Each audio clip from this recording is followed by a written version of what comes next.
atas bang, atas bang. Ini terbayang enggak ya? Ini sebelumnya kita mohon maaf karena nggak bisa terima di dalam karena kita bocor. Jadi tempat biasa kita rapat penuh air. Jadi mohon maaf sebelumnya pada teman-teman wartawan, kita terimanya di teras sini aja ya. Baik, bismillahirrahmanirrahim. Assalamualaikum warahmatullahi wabarakatuh. Pertama-tama kami DPP FPI mengucapkan innalillahi wa inna ilaihi rajiun atas wafatnya, atas syahidnya 6 orang laskar kami yang sedang dalam tugas pengawalan kepada pimpinan kami yaitu Imam Besar Habib Rizik Syihab. Semoga ke-6 laskar tersebut diterima syahidnya. Yang kedua, kami sampaikan alhamdulillah Imam Besar kami bersama keluarga dan cucunya alhamdulillah dalam keadaan sehat. Amin. Ya. Dan saat ini sedang dalam pemulihan sebetulnya. Jadi saya di samping kanan saya perkenalkan dulu adalah Kiai Haji Sobri Lubis, adalah Ketua Umum DPP FPI. Di belakangnya adalah Panglima Laskar Pembela Islam Ustadz Maman Suryadi. Di belakang saya Wakil Panglima Laskar Pembela Islam Ustadz Yordan, dan ada pengurus FPI di belakang kita. Jadi pertama-tama saya mau sampaikan bahwa kami sebelum ada pengumuman dari pihak Polda, yang tadi itu pun kita dapatnya dari televisi, sebelum kita mendengarkan pernyataan dari pihak Polda, itu kita masih menganggap keenamnya dalam status hilang. Makanya pernyataan kita yang pertama keluar itu adalah pernyataan statusnya masih dalam keadaan hilang kita sebutkan. Karena itu pernyataan dibuat pagi hari ya, sebelum kita mendengar kabar bahwa keenamnya sudah syahid. Nah, kemudian saya mau jelaskan kronologi backgroundnya dulu, bahwa beberapa hari yang lalu ya, memang ada beberapa pengintai di Pondok Pesantren Habib Rizik, yaitu hari Jumat ya. Hari Jumat itu ada beberapa pengintai yang ditugaskan oleh institusi resmi negara. Ya, saya tidak mau sebut. Oleh institusi resmi negara yang ditugaskan mengintai 24 jam. Mereka menggunakan drone dan peralatan canggih lainnya. Dan kemudian ada komunikasi dari laskar yang menjaga Pondok Pesantren Habib Rizik di Megamendung itu dengan para pengintai. Karena kebetulan mereka terjebak dengan cara pengintaian mereka sendiri yang tidak profesional. Ada komunikasi antara laskar penjaga markas Syariah Megamendung dengan para pengintai. Ya. Ada 3 orang yang berhasil dikomunikasikan dan kita mendapatkan semua data-datanya. Ya, data-datanya kita dapatkan semua, identitasnya kita dapatkan semua, dan ternyata pengintaian itu bukan cuma terjadi di Megamendung, di lokasi Pondok Pesantren Habib Rizik, tetapi juga di Petamburan sini. Posisinya di sebelah sana, ya, posisi para pengintai. Ada foto-fotonya kita dapatkan. Kemudian juga di Sentul yang sempat dilakukan aksi demonstrasi. Artinya yang saya mau sampaikan di sini, Habib Rizik sejak kepulangannya memang diintai 24 jam. Ada 30 orang. Masih di Sentul, 10 orang di Megamendung. Jadi kita sudah tahu sebetulnya. Ya, kita sudah tahu. Nah, setelah proses hari Jumat itu, beliau bersama keluarga meninggalkan tempat istirahat beliau, tempat pemulihan beliau yang tadinya di Megamendung, beliau pindah ke Sentul. Ya, pindah ke Sentul. Kemudian Ahad ya, malam, yaitu hari Minggu pukul 22.30, artinya lebih sekitar setengah 11-an ya, setengah 11 sampai jam 11 malam, beliau meninggalkan lokasi dari Sentul untuk menuju ke tempat pengajian keluarga. Pengajian keluarga inti. Saya mau sebutkan, pengajian subuh, ya. Pengajian subuh keluarga inti. Jadi tidak melibatkan pihak mana-mana pun juga. Dengan 4 mobil keluarga. Di dalam mobil ada istri beliau, ada anak dan ada menantu. Artinya ada perempuan di dalam mobil itu. Dan ada cucu beliau. 2 orang masih bayi, 3 orang balita. Ya. Jadi di rombongan Habib Rizik itu ada balita, ada bayi dan masih belum 1 tahun dan ada balita. Itu yang saya mau tegaskan. Jadi ini adalah perjalanan keluarga biasa. Beliau mau melakukan pengajian keluarga saja, karena biasa pengajian subuh keluarga. Ya. Nah, di dalam perjalanannya lebih kurang pukul 12.30 artinya setengah 1 malam, rombongan beliau dengan dikawal. Beliau menggunakan keluarga menggunakan 4 kendaraan roda 4 dan dikawal oleh 4 mobil juga oleh laskar. Ya. Nah, di dalam perjalanan ada orang yang menguntit sejak dari keluarnya beliau dari Sentul itu. Ya. Terus dikuntit dan akhirnya para penguntit ini berusaha memotong entah apa tujuannya. Kita sebut karena kita tidak tahu apakah dia petugas resmi atau bukan, karena dia tidak berseragam, ya. Harus disebut tidak berseragam. Ini orang-orang tidak berseragam. Berusaha memotong rombongan, ya, dan menyetop kendaraan. Nah, para pengawal tentu saja bereaksi untuk melindungi, ya, untuk melindungi Imam Besar Habib Rizik Syihab. Itu reaksi normal, karena memang mereka bertugas untuk mengawal. Reaksi normal. Yang patut diberitahukan kepada teman-teman pers semua, bahwa fitnah besar kalau laskar kita disebut membawa senjata api dan tembak-menembak. Fitnah itu. Laskar kami tidak pernah dibekali dengan senjata api. Kami terbiasa tangan kosong. Kami bukan pengecut.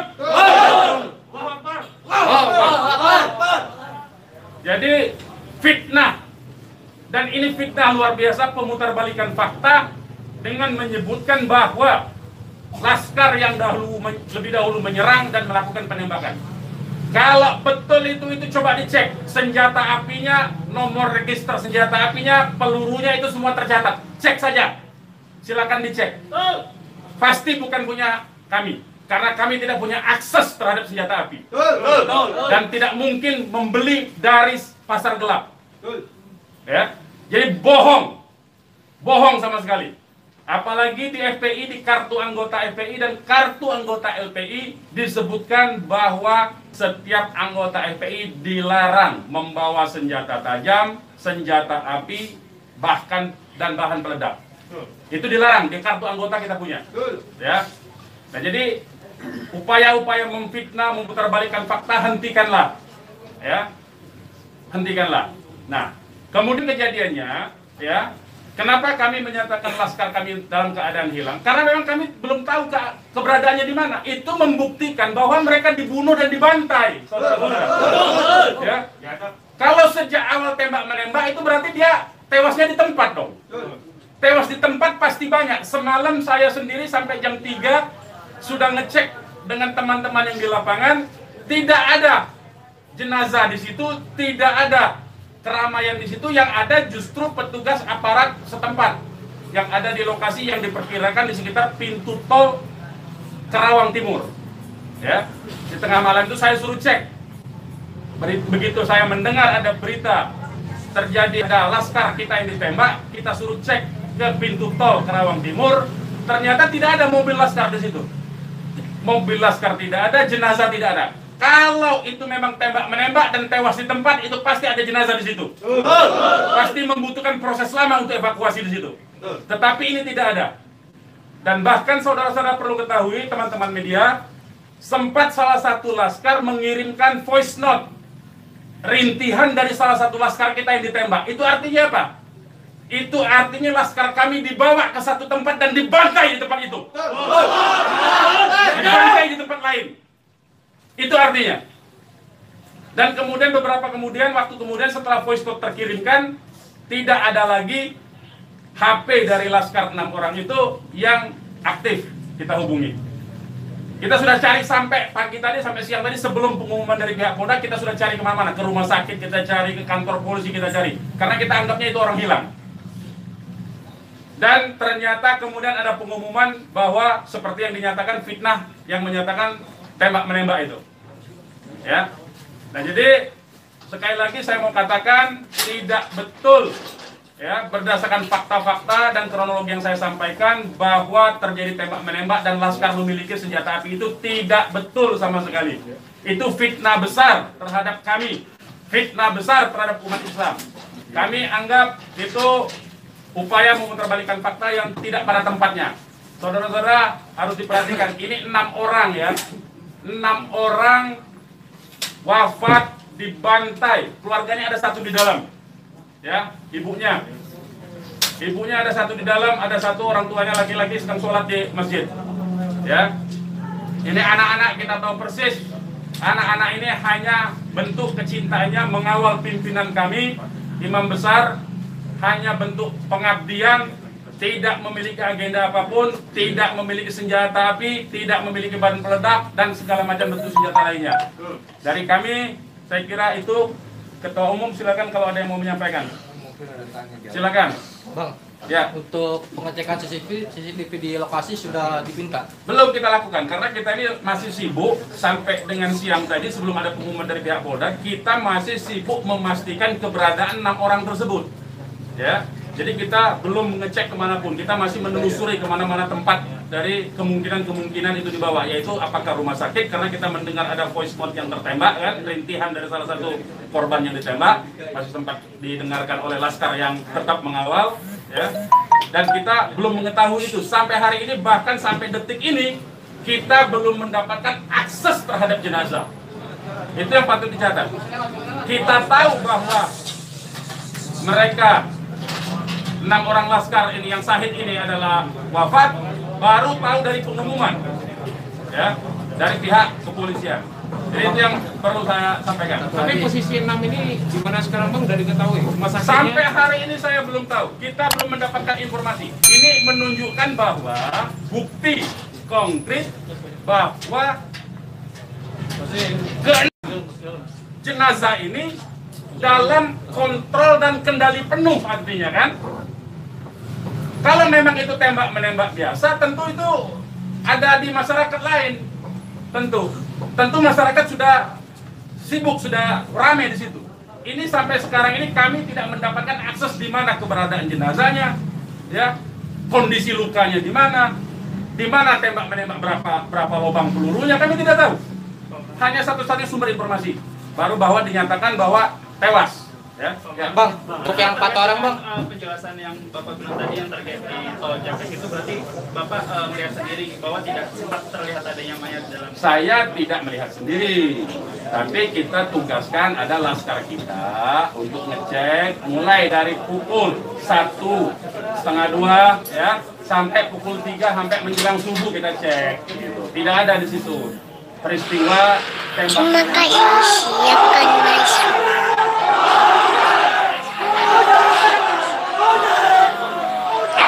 Terima kasih, silakan masuk. Lokasi yang kita duga tempat terjadinya itu. Bang, untuk yang 4 orang yang masih sisa hidup kan ada 10 orang yang dikabarkan yang mengawal itu 4 mobil. Jadi lebih dari 10 orang. Berarti yang sisanya itu bakal bisa menjadi saksi dong Bang? Insya Allah bisa, ya, insya Allah bisa. Tapi konsentrasinya 2 mobil konsentrasi terus melakukan pengawalan terhadap Habib Rizik, ya. Yang 2 mobil lagi itu yang berhadapan dan untuk upaya ditangkap oleh pihak yang kita belum tahu sampai sekarang. Tapi diakui oleh mereka itu sebagai polisi, kan. Mestinya kalau polisi, saya mau katakan, kalau polisi dalam upaya penyidikan itu mestinya penyerahan surat. Kan surat sudah diserahkan, untuk apa lagi dikuntit? Kan Habib Rizik tinggal datang atau tidak, kan. Kalau dia datang kan ada upaya-upaya hukum yang mereka gunakan berdasarkan kewenangan mereka. Tidak perlu ada kuntit-menguntit seperti itu. Ya, jadi ini menjadi catatan penting ya. Ini menjadi catatan penting. Habib Rizik sudah dipanggil dan kita sudah mendatangi hari ini pengacara kita. Ya, jadi tidak ada kaitan itu dengan bahwa Habib Rizik seperti apa, tidak ada. Ya, itu proses mekanisme hukum biasa. Ya, silakan yang lain. Pak, ada langkah-langkah hukum atau langkah apa terkait kejadian ini? Ya tentu begini. Jadi ini tidak boleh ada satupun ya warga negara ya penjahat sekalipun ya itu dibenarkan untuk dilakukan apa yang disebut dengan extrajudicial killing seperti itu. Kalau demikian caranya, berarti lembaga kejaksaan, lembaga pengadilan dibubarkan saja. Cukup kalau polisi menganggap itu penjahat, ditembak, melawan, ditembak, mati udah kan? Berarti nggak perlu pengadilan. Kita ini negara hukum atau negara kekuasaan, ya.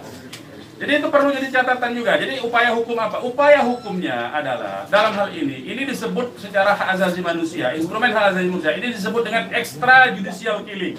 Ini pelanggaran berat hak asasi manusia.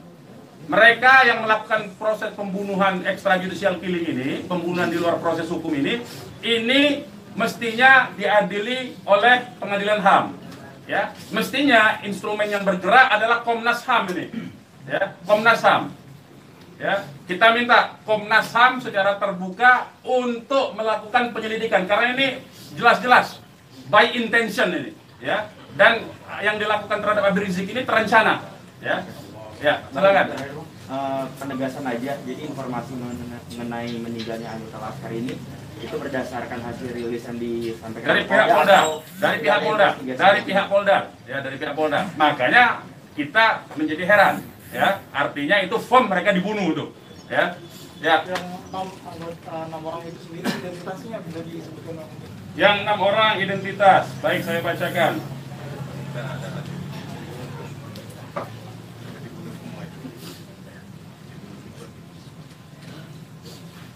Saya bacakan nama-nama laskarnya ya. 1 Faiz. Ini nama panggilan, kita belum cek nama aslinya ya. Ini baru nama panggilan dari teman-temannya yang mengabarkan. 1 Faiz, 2 Ambon, 3 Andi. Yang Andi ini ibunya sudah ada di sini, di dalam kantor kita. 4 Reza, 5 Lutfi, 6 Kadafi. Ya. Semuanya adalah anggota Laskar dari Laskar DKI. Ya. Saya ulangi lagi, Faiz, Ambon, Andi, Reza, Lutfi dan Kadafi, ya, 6 orang. Usianya sendiri rentangnya ada berapa? Usianya kita masih cross check dengan keluarga ya. Kita belum tahu karena kita kan tidak pegang KTP-nya. Bang, satu lagi nih.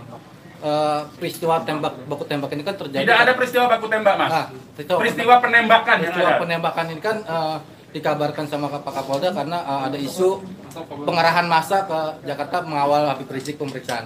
Nah, apakah itu benar? Jadi itu membuktikan itu fitnah ya. Habib Rizik itu menuju luar Jakarta, bukan menuju dalam Jakarta. Jadi kebohongan-kebohongan seperti itu tidak layak dikutip menurut saya. Ya, tidak boleh informasi publik dijejali dengan berbagai macam kebohongan. Ya, hentikan kebohongan. Habib Rizik menuju arah luar Jakarta, bukan menuju dalam Jakarta. Menuju ke tempat pengajian. Pengajian itu pengajian keluarga. Keluarganya keluarga inti. Terdiri dari, ya kalau saya sebutkan nanti Habib Rizik terancam nyawanya. Mau tanggung jawab nggak nanti? Lokasi penembakannya di mana, Pak? Lokasi penembakan diperkirakan pintu tol Karawang Timur. Yang udah dicek di sana di mana? Sudah dicek di situ. Karawang Timur. Pintu tol Karawang Timur. Sudah kita cek. Berarti kalau dari rombongan HRS sendiri nggak ngelihat ada tembak-menembak di situ ya, Pak? Yang tiba-tiba Tidak ada, memang tidak ada tembak-menembak. Ya, memang tidak ada tembak-menembak. Sudah saya katakan berulang-ulang, tidak ada tembak-menembak. Kalau bahasanya tembak-menembak, itu artinya dua belah pihak memiliki senjata api yang sama. Jadi kayak saya mohon lah ya, penggunaan diksi ini, kita didiklah masyarakat ini, didiklah publik ini, edukasilah publik ini dengan fakta yang sesungguhnya. Dari kami menyatakan tidak ada tembak-menembak. Kalau konotasinya penggunaan diksi tembak-menembak, itu dua belah pihak saling memegang senjata api. Tapi sempat mendengar senjata api dari polisi atau apa? Bagaimana? Salah satu mobil sempat terkena sempi dan sebagainya, Pak. Bukan salah satu mobil, 6-6-nya udah tewas sekarang dinyatakan sendiri oleh mereka. Mengakui. Dilihat 4 rombongan itu, Pak. 4 mobil itu, Pak. Satu mobil. Ya, sudah saya katakan tadi, yang mengawal Habib Rizik ini 4 mobil. 2 mobil terus mengawal Habib Rizik menuju tempat pengajian, yang 2 lah kemudian yang berusaha dihadang oleh OTK ini. Begitu, saudara. Ya.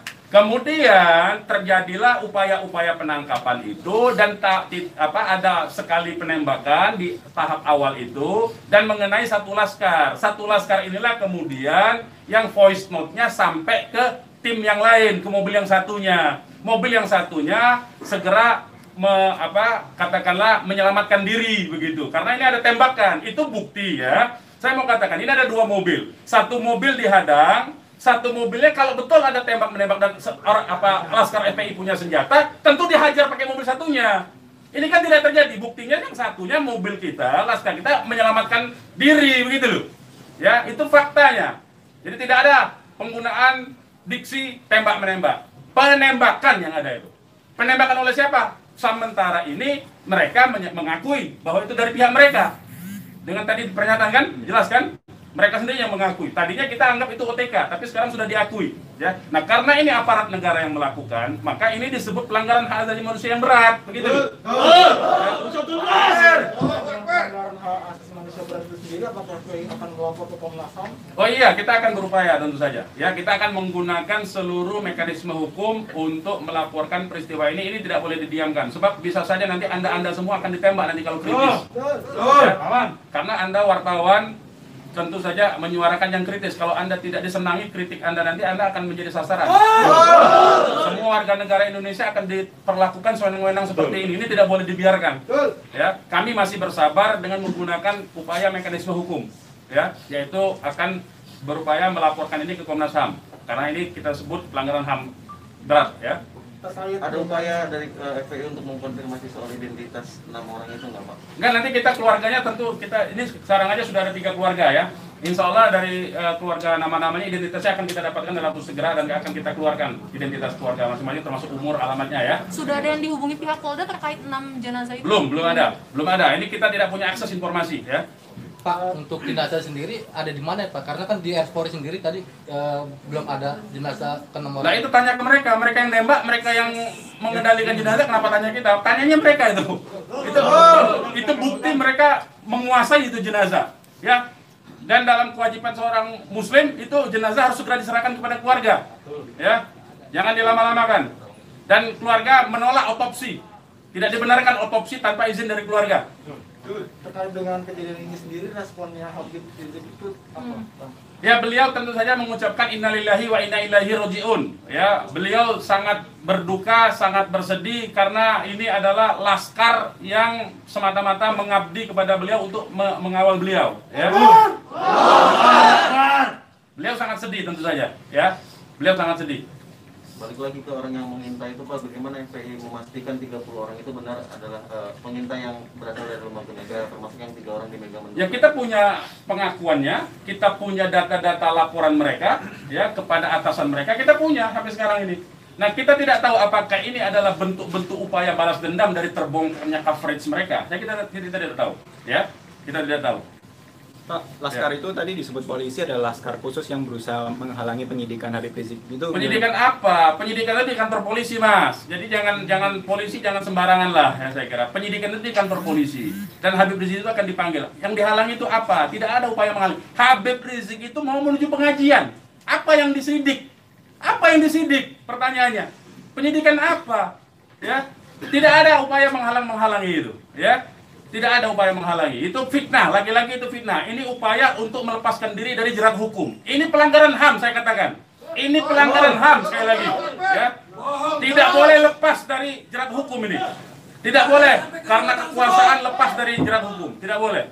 Tidak ada upaya menghalang-halangi itu. Karena Habib Rizik jelas mekanisme hukumnya. Ya, tinggal dipanggil, tinggal diketerangan saja. Ya, silakan yang lain. Masih ada? Bang, ya. Bang, ini barusan IPW merilis tentang kasus ini. Siapa? IPW, Indonesian Police Watch. Jadi IPW mendesak untuk Jokowi mencopot Kapolri sama membentuk tim pencari fakta bahwa ada pelanggaran di sini. Apakah teman-teman FPI akan menggandeng IPW juga untuk membentuk tim fakta? Ya, kalau IPW kan LSM memang dia selama ini berfungsi untuk menjadi pengawas polisi kan, namanya Police Watch kan. Ya, saya setuju, tentu saja terima kasih atas dukungan dari IPW untuk supaya kasus ini dibentuk tim independen. Saya setuju. Tim independen itu tentu saja menurut saya harus dipimpin oleh Komnas HAM karena kewenangan itu ada di Komnas HAM ya. Baik, yang lain. Ada rencana untuk melapor ke Propam juga mungkin, Bang? Ya, jeruk makan jeruk nantinya, Mas. Ya, jeruk makan jeruk. Nah, ya. Nanti ini yang jelas, ini saya katakan ini ada unsur dugaan kuat pelanggaran hak asasi manusia yang berat. Ya. Karena dia pelanggaran hak asasi manusia yang berat, maka kewenangan itu ada di Komnas. Ya, bukan lagi di Propam. Kalau Propam itu sekedar profesi saja. Ya. Oke, yang lain kalau tidak ada kita ini. Bang. Ya, ini mungkin insyaallah ta'ala kita akan masukkan juga untuk membuat tim pencari fakta dari DPR dan seluruh instansi yang terkait agar supaya tim independen bisa segera dilaksanakan, bisa terlaksana dengan yang berwibawa, dengan banyak instansi sehingga kita bisa melihat meminimalisir celah-celah kebohongan ya. Jadi seperti itu. Insya Allah Ta'ala dengan tim pencari fakta independen untuk bisa menguak bagaimana peristiwa ini yang sebenarnya, walaupun kita sudah melihat bagaimana fitnahan-fitnahan yang ditujukan kepada Front Pembela Islam maupun kepada laskar-laskar kami, itu semuanya tapi tetap perlu untuk bisa terkonstruksikan ya dengan data-data dan bukti-bukti, insya Allah Ta'ala dengan keterbukaan dan juga dengan rasa keadilan, insya Allah Ta'ala. Oke, silakan yang lain teman-teman kalau masih ada. Sekarang Pak Habib Rizik posisinya sedang di mana? Oh, kalau kami kasih tahu nyawa Habib Rizik yang terancam, mohon maaf ya, kita tidak bisa kasih tahu soal itu. Baik, yang lain nggak ada? Baik, kepada teman-teman media, sekali lagi saya ucapkan terima kasih yang banyak ya, jazakumullah khairan jaza atas profesionalisme ya, cross check cover both side dari teman-teman, karena memang pemberitaan tidak boleh berdasarkan hanya satu pihak saja. Kami hanya menuntut kemukakanlah fakta dengan apa yang sesungguhnya dari kedua belah pihak. Nanti masyarakat yang akan menilai itu ya. Yang jelas penggunaan diksi tembak menembak saya kira harus dihentikan, karena itu adalah framing yang jahat terhadap orang tidak berdosa, yaitu 6 orang yang syahid ini. Demikian dari kami. Terima kasih. Billahi taufiq wal hidayah. Wassalamualaikum warahmatullahi wabarakatuh. Takbir! Umat Islam siap! Mari sama-sama semua! Bakar!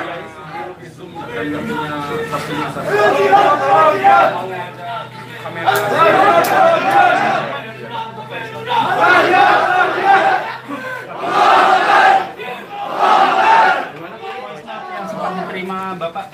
Saya belum pegang, tapi itu keterangan dari komandan timnya. Saya memang sengaja belum minta ya. Itu dari korban bernama siapa Pak? Yang voice note itu? Bagaimana? Atas nama siapa korban voice note itu Pak? Itu juga belum tahu. Itu voice note-nya itu dikirim itu sangat cepat sekali. Kita belum tahu. Saya sendiri belum dapat. Tapi itu keterangan voice note dari komandan yang mengawal Habib Rizik semalam.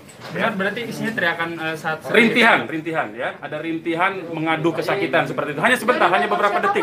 Dari nomor siapa dikirimnya Pak? Apa dari nomor laskar atau nomor yang tidak dikenal? Nomor laskar dong, nomor laskar. Itu kan mereka kan punya komunikasi di antara mereka, gitu ya. Beredarin gambarnya. Ya ini betul ya, betul. Itu semua ya. Itu sudah saya sebarkan di antara beberapa teman. Jadi saling berbagi saja ya. Benar ya Bang? Benar itu benar. Itu benar itu. Soalnya saya cek lagi. Ya betul ya, betul. Itu 6 orangnya itu. Oke, ada lagi? Gak ada ya. Terima kasih banyak ya teman-teman ya. Makasih banyak. Boleh di sini aja ya. Di ini hubungin aja ya. Nah, kalau di nanti 4:30 ya. Ya, dalam ya.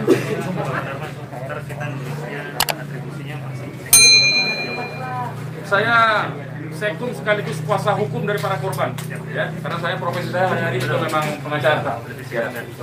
Ya. Nah. Pakai telepon tuh bisa, silakan kalau itu ya. Tapi pakai telepon ya. Anda saja ya, karena telepon saya nggak ada yang bisa dikontak, hanya WA lock. Jadi sementara WA jaringannya sangat jelek kalau dia. Jam berapa? Karena ini 4:30 soalnya. Oke, sebentar lagi ya. Terima kasih teman-teman ya semuanya. Mohon maaf atas ketidaklayakan tempatnya ya. Ya.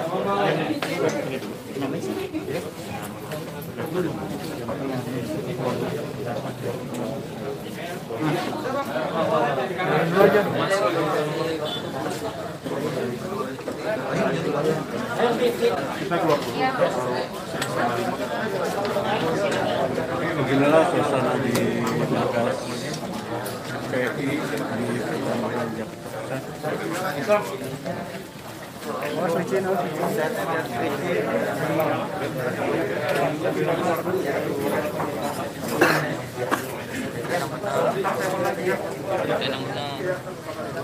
Bukan, soalnya beritanya nggak enakin dititip tadi. Oh, kami nyerang.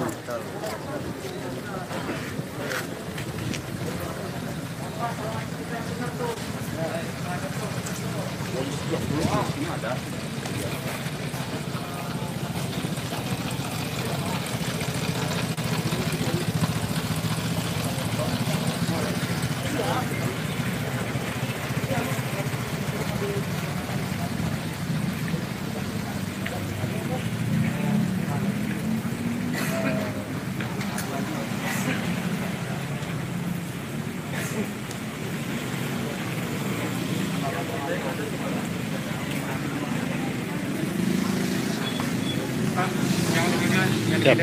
Oke. Siap.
Demikian live report dari markas Front Pembela Islam Jakarta Pusat.